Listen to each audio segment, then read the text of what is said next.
પણ Nestle India અત્યારના counter પર નજર કરો ખુશી, નિયરલી 3.5% મજબૂતી દેખાડી રહ્યું છે. કઈ રીતના તમે જોશો નેસ્લે ઇન્ડિયાના કાઉન્ટરને? તો નેસ્લે ઇન્ડિયાનું કાઉન્ટર આપણે જોશું તો ઘણું સારું અને સ્ટ્રોંગ લાગી રહ્યું છે મને, કેમ કે જે આપણને જીએસટી રેટ કટ મળ્યો તેના પછી જે કન્ઝ્યુમર ઓરિએન્ટેડ સ્ટોક્સ અને ડ્યુરેબલ વાળી કંપનીઝ હતી એમાં આપણે એક સારી મોમેન્ટમ રેલી આપણે એક્સપેક્ટ કરી શકીએ છીએ આપણા સ્ટોક્સના અંદર. અને એક ફેસ્ટિવ ડિમાન્ડ બૂસ્ટ પણ આપણેના સ્ટોક્સમાં હમણાં અરાઉન્ડ દિવાળી આપણે જોશું તો એ લોકોને જે ફેસ્ટિવ સિઝન વાળા જે લોકોના ક્વાર્ટર હોય છે એ લોકો બહુ સારા લેવલ્સ પર એ લોકોનું વોલ્યુમ અને પ્રોફિટેબિલિટી રિપોર્ટિંગ માં આવતું હોય છે.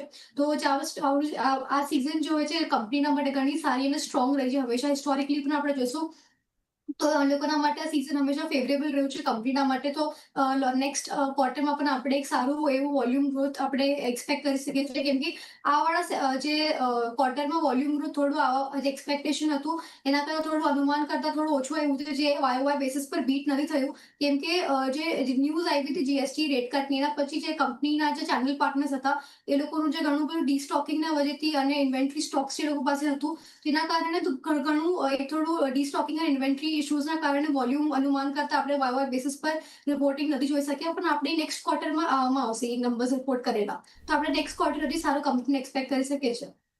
Okay, of course. તો ઓફકોર્સ જીએસટીની જે અસર છે આપણને ફેસ્ટિવલ્સ ચાલી રહ્યા છે એટલે નેક્સ્ટ ક્વાર્ટરના નંબર્સથી ખબર પડશે કે કેટલું આપણે પિકઅપ જોયું છે અને કેટલી આપણે ડિમાન્ડ વધતા જોઈ છે.